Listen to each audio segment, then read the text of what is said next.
नमस्कार दोस्तों, आप देख रहे हैं सरकारी जॉब भर्ती और मैं हूं हेमेंद्र। आप लोगों का जो एग्ज़ाम है बहुत ही कम समय का बचा हुआ है। मुश्किल से कितना बचा है, 4 या 5 दिन का समय बचा है ना। तो फिर आप जो है जितना हो सके तैयारी करना, और मैं तो ये कहता हूं कि आप लोग रिपीट करना प्रारंभ कर दो। जितना हो सके आप रिपीट करना प्रारंभ करोगे, वो आपके लिए फ़ायदेमंद होगा। तो फिर आपको जो है आज के टॉपिक में देखने वाले हैं टॉप 100 जनरल साइंस को देखेंगे। यानी कि इससे पहले जो वीडियो बताया था उसमें 31 क्वेश्चन था सामान्य विज्ञान का। तो इसमें आपको जो है 100 क्वेश्चन देखने को मिलेगा जो कि वन लाइनर में रहेगा। अब ये इम्पोर्टेंट क्यों है? आपको जैसे कि महिला विकास के अंतर्गत भी साइंस का क्वेश्चन आता है और साथ ही सामान्य ज्ञान में भी साइंस का क्वेश्चन दिया हुआ है। तो दोनों दृष्टिकोण से आप लोगों के लिए फ़ायदेमंद है। तो चलते हैं यहाँ पर वीडियो की तरफ। आप लोगों के लिए जो होमवर्क दिया था उसको पहले देख लेते हैं कि मानव द्वारा निर्मित प्रथम संश्लिष्ट रेशा था। तो इसका जो जवाब आ जाएगा वहाँ नायलॉन रहेगा। ठीक है, नायलॉन इसका आंसर सही रहेगा। अगला प्रश्न है, यहाँ पर पहला प्रश्न देखते हैं। एनिलिडा ग्रुप में मुख्यतः कौन कौन जंतु आते हैं? बताना है एनिलिडा ग्रुप में कौन कौन से जंतु आते हैं। इसका जो जवाब आ जाएगा जोंक एवं केचुआ आते हैं। अगला है, कौन सा विटामिन जल में घुलनशील है? तो मैंने आपको बताया था कौन सा विटामिन जल में घुलनशील है। तो दो विटामिन हैं, एक तो कौन कौन से हैं, बी और सी। बी और सी जल में घुलनशील है और बाकी जो 4 विटामिन है वहाँ वसा में घुलनशील है। तो उनका नाम क्या है? आपको याद रखना है कीड़ा। जो कीड़ा शब्द है इससे याद रखना है। कीड़ा मतलब क्या होता है, जैसे कि यहाँ पर हम लिख लिख देते हैं कीड़ा, जैसे कीड़ा ये हो गया। ठीक है, अब इसका मतलब है vitamin A, vitamin D, vitamin E और विटामिन के, ये जितने भी है वहाँ वसा में घुलनशील है। अगला है, आर्थ्रोपोडा ग्रुप में मुख्यतः कौन कौन जंतु आते हैं? तो आर्थ्रोपोडा ग्रुप के अंतर्गत तेलचट्टा, मच्छर, खटमल, मक्खी इतने आते हैं। अगला है, मनुष्य का पाचन क्रिया का प्रारंभ कहाँ से होता है? बहुत अच्छा प्रश्न है।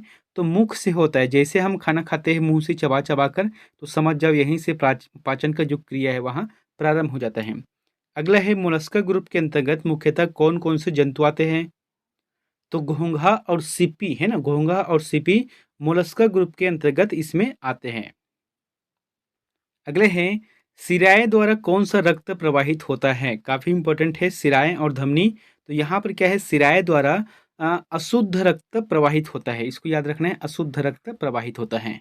अगला है, धमनी द्वारा कौन सा रक्त प्रवाहित होता है? तो ये रहेगा शुद्ध रक्त है ना, शुद्ध रक्त इससे प्रवाहित होता है। अगला है, सोडियम का कार्य क्या है? आपको बताना है सोडियम का कार्य क्या है। मैंने बताया था जैसे कि नमक है, तो यहाँ पर क्या बोला गया है, सोडियम का कार्य क्या है कि यहाँ रक्तदाब को नियंत्रित करने में सहायक होता है तथा जल का संतुलन बनाए रखता है। यानी कि इसके ज़्यादा होने से आपका बीपी बढ़ जाता है और कम होने से बीपी कम हो जाता है। इसलिए इसे जो है संतुलित आहार में लेना चाहिए। अगला है, पोटेशियम का कार्य क्या है? तो आपको बताना है कि पोटेशियम का कार्य क्या है। सही जवाब आ जाएगा, यह हृदय की धड़कन एवं नाड़ी संस्थान के कार्यों को संचालित करता है। अगला है, ग्लूकोज बिना ऑक्सीजन की उपस्थिति में मांसपेशियों में प्रतिक्रिया कर क्या बनाता है? तो क्या बनाता है? लैक्टिक अम्ल बनाता है। अगला है, ग्लूकोज बिना ऑक्सीजन की उपस्थिति में बैक्टीरिया या यीस्ट से प्रतिक्रिया कर क्या बनाता है? तो इसका जो जवाब आ जाएगा इथाइल एल्कोहल। ये आंसर सही रहेगा। ठीक है, अगला है, ऑक्सीजन की उपस्थिति में ग्लूकोज की प्रतिक्रिया होती है तो क्या बनता है? तो क्या बनता है? इसका जो जवाब आ जाएगा कार्बन डाइऑक्साइड और जल का निर्माण होता है। दोस्तों, आपको इससे आपसे कहना चाहता हूँ कि ये जो साइंस का प्रश्न है ना बहुत ही इंपॉर्टेंट है। खासकर से जो महिला बाल विकास के अंतर्गत जितने भी टॉपिक आप देख लो, 2022 का एग्जाम हुआ है, 2013 में एग्जाम हुआ है, 2009 में एग्जाम हुआ है, उसमें साइंस से प्रश्न बहुत ही ज़्यादा पूछे गए हैं। यहाँ पर देखते हैं एनिलिडा में उत्सर्जन उसके किस उत्सर्जी अंग द्वारा होता है? तो एनिलिडा जो ग्रुप रहता है उसके जो जीव रहते हैं उसमें उत्सर्जन किसके द्वारा होता है? ये रहेगा नेफ्रिडिया। नेफ्रिडिया इसका आंसर सही रहेगा। अगला है, मूत्र का पीएच मान क्या होता है? क्या होता है मूत्र का पीएच मान? 6 होता है। और जस्ट अब मैंने इससे पहले वाले वीडियो में क्या बताया था आपको कि शुद्ध जल का पीएच मान होता है 7, और जो 7 से कम है इसका मतलब ये होता है वो अम्ल होता है। ठीक है, और 7 से ज़्यादा होता है उसे क्षार कहा जाता है। तो यहाँ पर 6 है, इसका मतलब मूत्र जो है अम्ल होता है। अगला है, बाह्यस्रावी एवं अंतःस्रावी दोनों प्रकार किस ग्रंथि में होती है? तो बाह्यस्रावित एवं अंतःस्रावित ग्रंथि दोनों प्रकार किस ग्रंथि में होता है? तो अग्नाशय ग्रंथि में होता है। अगला है, पीयूष ग्रंथि या पिट्यूटरी ग्रंथि को किस अन्य नाम से जाना जाता है? जैसे कि क्या बोला गया है, एक तो पीयूष ग्रंथि है और एक है पिट्यूटरी ग्रंथि है। तो दोनों को जो है अन्य नाम के रूप में मास्टर ग्रंथि के रूप में जाना जाता है। अगला है, स्प्रिंग को अपने सामान्य लंबाई पर वापस लौटने के लिए लगने वाला बल कहलाता है। तो ये रहेगा प्रत्यायन बल रहेगा, ठीक है, उसको जो है प्रत्यायन बल कहा जाता है। अगला है, पौधों के लिए सबसे अच्छा उर्वरक कौन सा है? तो कंपोस्ट रहता है ना, पौधे के लिए कंपोस्ट सबसे बेस्ट रहता है, यानी कि जो गोबर का खाद रहता है या जो पत्ती का खाद है, जिस सड़ा कर गला कर उसे बनाया जाता है, वो सबसे बेहतर रहता है। अगला है, पेट्रोलियम किस प्रकार की चट्टानों में पाया जाता है? तो अवसादी चट्टानों में पाया जाता है पेट्रोलियम। अगला है, गुब्बारों को उड़ाने के लिए काम में लाई जाने वाली गैस कौन सी है? जिस प्रकार से जैसे कि मड़ाई मेले में जाते हैं तो वहाँ पर क्या रहता है, गुब्बारा टंगा रहता है आकाश में उड़ने वाला, तो वो उसमें कौन सा गैस होता है? हीलियम। उसमें हीलियम गैस का उसमें भरा रहता है। अगला है, डीडीटी का उपयोग किस रूप में किया जाता है? तो डीडीटी का कीटनाशी के रूप में उपयोग किया जाता है। अगला है, इथेनॉल के अत्यधिक सेवन से कौन सा अंग प्रभावित होता है? यकृत। यकृत जो है प्रभावित होता है। अगला है, सभी अम्लों में अनिवार्य रूप से पाया जाने वाला पदार्थ क्या है? तो क्या है पाया जाने वाला पदार्थ? हाइड्रोजन, जिसे H2 कहते हैं। अगला है, आग लगने तथा फैलने की सबसे कम संभावना किस वस्त्र में होती है? तो सूती वस्त्र, यानी कि जो सूती वस्त्र रहता है उसमें ना आग लगने की संभावना जल्दी रहती है और ना ही फैलने की। अगला है, लोहा का सबसे महत्वपूर्ण स्रोत कौन सा है? तो हरी सब्जी, इसे कह सकते हैं आयरन। आयरन का सबसे बेस्ट स्रोत है हरी सब्जियां हैं। अगला है, गैसोलीन को किसके साथ मिश्रण करके गैसोहाल बनाया जाता है? तो किसके साथ मिश्रण करके गैसोहाल बनाया जाता है? इथाइल एल्कोहल के साथ बनाया जाता है। अगला है, तत्कालिक ऊर्जा यानी कि शक्ति के लिए धावकों को कौन सा पदार्थ दिया जाता है? जैसे कि कोई आप देखना क्रिकेटर है या धावक है या कोई भी खिलाड़ी है, वहाँ थक जाता है तो उसे जो है ग्लूकोज दिया जाता है, जो पीते हैं वो क्या है, ग्लूकोज है, जिससे क्या है ऊर्जा जल्दी प्राप्त होता है। अगला है, मानव जाति के लिए ओजोन परत क्यों महत्वपूर्ण है? आपको बताना है कि जैसे मानव जाति है उनके लिए ओजोन परत क्यों जरूरत है? क्योंकि सूर्य की जो पराबैंगनी किरणों को रोकने के लिए यहाँ एक रक्षा आवरण बनाती है। अगला है, गैस की लौ की सबसे गर्म हिस्से को क्या कहते हैं? उसे कहा जाता है ज्योतिहीन क्षेत्र कहते हैं। जैसे कि आप देखना अपने घर में दिया जलाना, ठीक है, अब वो दिया जलाओगे तो ऐसे जैसे कि लौ है, तो ये लौ है और ये दिया है, तो दोनों के बीच में जो रहता है जो कि नीला नीला दिखाई देता है ना, वही है। अगर ध्यान से देखोगे तो वहाँ पर खाली दिखता है, वहाँ पर कोई भी रंग नहीं लेता, उसके बाद जो है नीला, फिर जाके पीला और लाल चालू होता है। अगला है, सोने का शुद्ध रूप कितने कैरेट का होता है? तो 24 कैरेट का होता है। अगला है, सीने बार किसका अयस्क है? तो सीने बार जो है पारा का अयस्क है जो कि Hg से प्रदर्शित करते हैं। अगला है, शरीर के ताप का नियंत्रण किसके द्वारा होता है? तो शरीर के जो ताप है इसका नियंत्रण हाइपोथैलेमस के माध्यम से होता है। अगला है, लाल अस्थि मज्जे में किसका निर्माण होता है? तो लाल अस्थि मज्जा यानी कि जो रेड ब्लड सेल है इसमें लाल रक्त कणिकाओं का निर्माण होता है। अगला है, कशेरुक दंड में कितनी हड्डियां होती हैं? तो कशेरुक दंड में 33 हड्डियां होती है, ठीक है, इसमें जो है 33 हड्डियां होती है। अगला है, बीसीजी का पूरा नाम क्या है? बेसिस कैलमेटे ग्यूरिन होता है इसका पूरा नाम। अगला है, एथलीट फुट नामक रोग किससे होती है? तो एथलीट फुट नामक जो रोग है वहाँ कवक से होती है। अगला है, दमा नामक रोग किससे होता है? तो किससे होता है? दमा नामक रोग जो है कवक से होता है। अगला है, फाइलेरिया नामक रोग किस कारण से होता है? तो फाइलेरिया नामक रोग जो है कृमि की वजह से होता है। ये आपको जो है महिला एवं बाल विकास के अंतर्गत पढ़ने को भी मिलता है इसमें। अगला है, सूत्रकनिका को अन्य नाम से भी जाना जाता है, वहाँ है, आपको बताना है कि सूत्रकनिका को और किस नाम से जाना जाता है? सही जवाब आ जाएगा माइटोकांड्रिया कहा जाता है। अगला है, वट वृक्ष पादपों के किस वर्ग में आता है? तो वट वृक्ष जो है पादपों के किस वर्ग में आता है? आवृत्ति बीजी के अंतर्गत आता है। अगला है, फ्लेम ऑफ द फॉरेस्ट यानी कि वन की ज्वाला का अर्थ क्या है? तो वन की ज्वाला का अर्थ क्या है? ये रहेगा ऐसे पेड़ों से भरा वन जो पतझड़ में फूलते हैं और लाल फूल बिखेरते हैं। अगला है पेनिसिलिन किससे बनाया जाता है? तो कवक से बनाया जाता है। कवक का बहुत ही बड़ा रोल रहता है इसमें। अगला है लाइकेन को दो जीवधारियों का सहजीवी साहचर्य समझा जाता है। वो दो जीव कौन कौन से हैं? तो वो दो जीव कौन कौन से हैं आपको बताना है। शैवाल और कवक, उसका नाम जो रहेगा शैवाल और कवक है। लौंग किससे प्राप्त होता है? जैसे कि हम लोग अपने घरों में खाते हैं ना लौंग, तो लौंग किससे प्राप्त होता है? ये जो है पुष्प की कली है, जैसे कि उसमें फूल लगे रहते हैं तो उसमें जो लगे रहते हैं ना वो कली है। अगले है सभी जीवधारियों में पाया जाने वाला कौन सा यौगिक जिसमें भरपूर मात्रा में फास्फोरस पाया जाता है? तो न्यूक्लिक अम्ल, इसका जो आंसर रहेगा न्यूक्लिक अम्ल रहेगा। अगला है भारत में केंद्रीय धान अनुसंधान केंद्र कहाँ है? मैंने आपको बताया था कटक रहेगा, कटक जो कि उड़ीसा में है। चावल अनुसंधान केंद्र हो या धान अनुसंधान केंद्र रहता है। अगले है किस पदार्थ के संचय में मांसपेशी में थकावट पैदा होती है? तो लैक्टिक अम्ल, शरीर में ये जैसे कि लैक्टिक अम्ल का जमाव होता है तो समझो ये आपके शरीर में थकान महसूस होने लगता है। अगला है किन रुधिर कोशिकाओं की मदद से रोगों के प्रति प्रतिरोध पैदा होता है? तो लसिकानु यानी कि लिम्फोसाइट की वजह से ये होता है। अगले है मनुष्य में लाल रुधिर कोशिकाओं की जीवन काल की अवधि कितनी होती है? तो 120 होता है। अगर इसमें सफ़ेद रक्त कणिकाओं की बात किया जाता है डब्ल्यूबीसी का, तो ये रहेगा 2 से 4 दिन का समय रहता है। अगला है सीरियल रक्त को ऑक्सीकरण के लिए फेफड़ों तक किसके द्वारा ले जाया जाता है? तो किसके द्वारा ले जाया जाता है? फुफ्फुस धमनी के द्वारा ले जाया जाता है। अगला है कृत्रिम गुर्दा किस सिद्धांत पर कार्य करता है? तो कृत्रिम गुर्दा जो है अपोहन अपोहन मतलब डायलिसिस के सिद्धांत पर कार्य करता है। अगला है एक व्यक्ति की आंखों का रंग काला, नीला या भूरा उस वर्ण यानी कि पिगमेंट पर आधारित है, आश्रित है, किसमें पाया जाता है? ये जो किसमें पाया जाता है, जैसे कि क्या होता है कई लोगों का देखना आंख जो है भूरे भूरे दिखता है, या किसी का जो है बहुत डार्क रहता है, या किसी का बहुत ही कम परसेंट ये रहता है नीले रंग का या हरा में रहता है। तो ये जो है पारतारिका यानी कि आयरिस की वजह से होता है, उसके आयरिस में होता है। अगला है जब आंख में धूल चली जाती है तो कौन सा हिस्सा सूज कर गुलाबी हो जाता है? तो नेत्र श्लेष्मा, जैसे कि ये हमारा आंख है, ठीक है। अब ये आंख है तो बीच में क्या है काला काला जो दिखता है वो समझ आ गया ना, आइरिस है वो।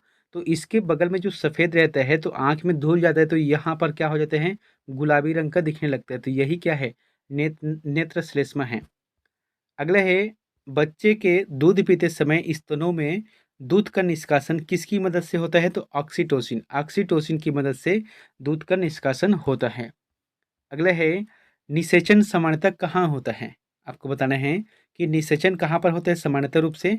ये रहेगा डिंबवाहिनी नली जिसे कहा जाता है फेलोपियन ट्यूब कहा जाता है। अगला है किस पादप का पुष्प सबसे बड़ा होता है? आपको बताया था रेप्लेक्सिया है ना, रेप्लेक्सिया का जो फूल जो है सबसे बड़ा होता है। अगला है असत्य फल मुख्य रूप से कौन कौन है? आपको बताना है कि असत्य फल कौन कौन से हैं। नारियल और कटहल को असत्य फल कहा जाता है। अगला है किसी वृक्ष की आयु कैसे पता चलती है? तो वलयों को गिनकर, जैसे कि हम कोई भी पेड़ को काटते हैं, ठीक है, तो कोई भी पेड़ को काटते हैं तो वहां पर देखना कुछ ऐसा ऐसा दिखता है ना, निशान दिखते हैं ना, वही है उसके वलय, और उसी के आधार पर ही इनके आयु का गणना किया जाता है। अगला है जल संवर्धन यानी कि हाइड्रोपोनिक्स क्या है? ये क्या है? बिना मिट्टी के पादप उगाना होता है। अगला है किस वैज्ञानिक को आनुवांशिकी का पिता कहा जाता है? ग्रेगर मेंडल, ग्रेगर मेंडल को आनुवांशिकी का पिता कहा जाता है। इन्होंने जो है मटर के पौधे पर इनका परीक्षण किया था। अगले है किसी बच्चे का लिंग निर्धारण किससे होता है? तो कोई भी जैसे कि होता क्या है कि लड़की हो गया या लड़का हो गया, ये किस पर निर्भर करता है? ये जो है पिता पर निर्भर करता है, उनके जो गुणसूत्र रहते हैं उसी पर निर्भर करता है कि आपके घर पे लड़की होना है कि लड़का होना है। अगले हैं मनुष्यों में गुणसूत्र की संख्या होती है, तो मनुष्य में गुणसूत्रों की संख्या होती है 46 गुणसूत्र होते हैं, यानी कि 23 जोड़े, कभी कभी जोड़े को ही पूछ देते हैं। अगले है जो लोग मक्का को मुख्य अनाज की तरह आहार में लेते हैं उनमें किस विटामिन की कमी की संभावना रहती है? विटामिन B1 है ना, विटामिन B1 की कमी की संभावना रहती है। अगला है किसी सदिश का परिणाम कभी भी नहीं हो सकता। तो कोई भी सदिश राशि रहता है, इनका परिणाम कभी भी ऋणात्मक नहीं होता। अगला है कपास रेशा किससे प्राप्त होता है? कब उनके जो है बीजों से प्राप्त होता है। अगला है किसी मछली में सल्क नहीं होते। तो किस मछली में सल्क नहीं होते? कैटफिश में सल्क नहीं होते। अगले है ज़्यादातर मछलियाँ जल में क्यों नहीं डूबती? तो क्यों नहीं डूबती? वाताशय के कारण, है ना, वाताशय की वजह से मछलियाँ जल में नहीं डूबती है। अगला है सर्वप्रथम विषाणु को शुद्ध क्रिस्टलीय रूप में किस वैज्ञानिक ने अलग किया? तो कौन से वैज्ञानिक ने अलग किया आपको बताना है। W M Stanley. W M Stanley इसका आंसर सही रहेगा। अगला है ग्रेगल मेंडल ने किस पौधे का किस पौधे पर शोध कर अनुवांशिकी सिद्धांत का प्रतिपादन किया है? मटर के पौधे, मैंने आपको बताया था वही है। अगला है लिटमस किससे मिलता है? तो लिटमस जो है लाइकेन से मिलता है। ये जो है अ, किसी भी चीज़ का उसके जैसे कि अम्ल और क्षार की वजह से अपना रूप परिवर्तन करता है। अगला है मलेरिया के उपचार की दवा किस स्रोत से पाया जाता है? तो ये रहेगा सिनकोना वृक्ष। सिनकोना वृक्ष इसका आंसर सही रहेगा। अगला है अफीम जो एक पादप उत्पाद है, इसमें किससे प्राप्त होता है? ये किससे प्राप्त होता है? सूखे लेटेक्स से प्राप्त होता है। ठीक है, अफीम जो एक पादप उत्पाद है जो कि सूखे लेटेक्स से प्राप्त होता है। अगला है पश्मीना बकरी किस नस्ल से पाई जाती है? तो पश्मीना बकरी जो कि चंथंगी नस्ल के पाई जाती है। अगला है मवेशियों में बाझपन किस रोग के कारण होता है? तो मवेशियों में जो बाझपन है वहाँ बेंग रोग की वजह से होता है। अगला है अधिक शराब पीने वाले लोग अधिकांशतः किस बीमारी से मरते हैं? तो अधिकांश जो शराब पीते हैं, खासकर से जो ज़्यादा पीते हैं, वो जो है सूत्रण रोग से मरते हैं, यानी कि सिरोसिस से मरते हैं। अगला है राइबोसोम किसका कार्य करती है? तो राइबोसोम जो कि ये प्रोटीन संश्लेषण का कार्य करती है। अगले है मरुस्थल में उगने वाले पौधे क्या कहलाते हैं? ये रहेगा मरुद्भिद कहलाते हैं। अगले है भोपाल में 1984 में जो गैस लीक हुई थी, वो कौन सी गैस है? ये रहेगा मिथाइल आइसोसाइनेट, है ना, मिथाइल आइसोसाइनेट जो कि लीक हुआ था, जिससे बहुत लोगों का मृत्यु हो गया था। अगला है भैंस की मुख्य नस्लें कौन कौन सी है? जैसे कि भैंस की मुख्य नस्ल है मुर्रा, सुरती, भदवाही, जाफराबादी है और मेहसाना। ये जो है प्रमुख रूप से बहुत बड़े बड़े भैंस होते हैं, ये खासकर से पंजाब और हरियाणा के क्षेत्र में रहते हैं। ठीक है, इससे जो है दूध प्राप्त किया जाता है। अगला है केंद्रीय बकरी अनुसंधान संस्था की स्थापना कहाँ की गई? तो कहाँ पर की गई है? उत्तर प्रदेश के मथुरा के पास मखदमू में है। अगले है राष्ट्रीय ऊंट अनुसंधान केंद्र कहाँ है? तो बीकानेर जो कि राजस्थान में है। अगला है दालचीनी कहाँ से प्राप्त होती है? आपको बताना है कि दालचीनी कहाँ से प्राप्त होती है। वृक्षों के छाल से, है ना, वृक्षों के छाल से यहाँ प्राप्त होती है। अगला है मसालों की रानी किसको कहा जाता है? तो इलायची, इलायची को कहा जाता है मसालों की रानी। अगला है फूलों का अध्ययन कहलाता है, तो एंथ्रोलॉजी, है ना, फूलों का अध्ययन एंथ्रोलॉजी कहलाता है। अगला है पेडोलॉजी में किसका अध्ययन किया जाता है? पेडोलॉजी में मिट्टी का अध्ययन किया जाता है, आपको याद रखना है इस चीज को।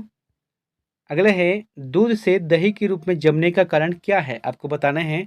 जैसे कि दूध रहते हैं, अब रात भर रखो तो फिर वो क्या होता है? दही बन जाते हैं। ये किस वजह से होता है? लैक्टोबैसिलस, लैक्टोबैसिलस की वजह से होता है। अगला है विषाणु में क्या होता है? आपको बताना है कि विषाणु में क्या होता है। इसका जो आंसर क्या जाएगा? न्यूक्लिक एसिड और प्रोटीन से होता है।